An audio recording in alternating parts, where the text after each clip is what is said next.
आज हम सब लोग परिवार के सदस्य हरिद्वार में जो भारतीय परंपरा और हिंदू परंपरा के तहत अनुष्ठान होते हैं, पिंडदान, उसी पूजा के लिए हम लोग यहाँ पर आए हैं। माँ गंगा के किनारे हम लोगों ने पूजा की है और ये अनुष्ठान मोक्ष के लिए और आत्मा की शांति के लिए यहाँ के पंडित जी के माध्यम से हम लोगों ने कार्य कराया है। चाचा हमारे बीच नहीं रहे, इसलिए हमें परिवार के सदस्यों के साथ जो अनुष्ठान करने आना पड़ता है वो हम लोग करने आए हैं। ये कुंभ का आयोजन, महाकुंभ, हमारे हिंदू परंपरा के तहत हजारों साल से होता आया है। साधु संत, ऋषि मुनि, जिन्हें हम कभी नहीं देख पाते हैं, वो वहाँ पर प्रयागराज में आकर के न केवल वहाँ पे पूजा पाठ या जो तिथियां होती हैं उस दिन स्नान करते हैं। लोग दान देने, लोग गंगा में स्नान कर करके, संगम पे स्नान कर करके पुण्य के लिए, और तमाम आयोजन होते हैं। वो साधु संत ऋषि मुनि जो हम कभी नहीं देख पाते हैं, वो महाकुंभ के समय पर आकर के कम से कम हम लोगों को दर्शन करने का मौका मिलता है।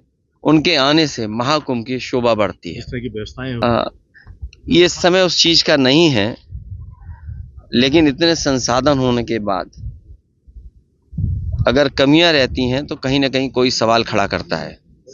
और आज का समय तो ऐसा है कि हर चीज लाइव है, हर चीज दिख रही है, रिकॉर्ड कर रहे हैं लोग। हमें उम्मीद है कि सरकार उन तमाम कमियों पर ध्यान देगी और उन चीजों को सही तरीके से इंतजाम करके, क्योंकि अभी बहुत दिन महाकुंभ को चलना है, हमें उम्मीद है सरकार उन तमाम कमियों को दूर करेगी। माँ गंगा हरिद्वार से लेकर के और आखिरी कलकत्ता, वेस्ट बंगाल, वहां तक गंगा माँ बह के जाती हैं। और जो माँ गंगा में जहां डुबकी लगाना चाहे लगा सकता है। हर जगह का अपना महत्व है, समय के हिसाब से, और महत्व हर जगह का अलग अलग तरीके से है।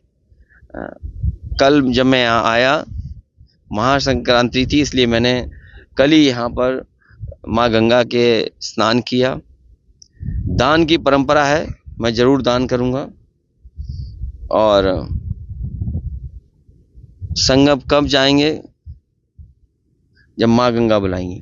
इंडिया गठबंधन इंटैक्ट है, और मुझे याद है इंडिया गठबंधन जब बन रहा था, बिहार के मुख्यमंत्री नीतीश कुमार जी ने तमाम दलों के नेताओं से बात की। उस समय हमारी पार्टी से भी बात की।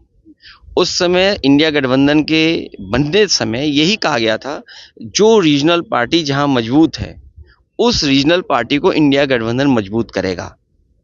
दिल्ली में आप बहुत मजबूत है, इसलिए समाजवादी पार्टी ने आपका समर्थन किया है।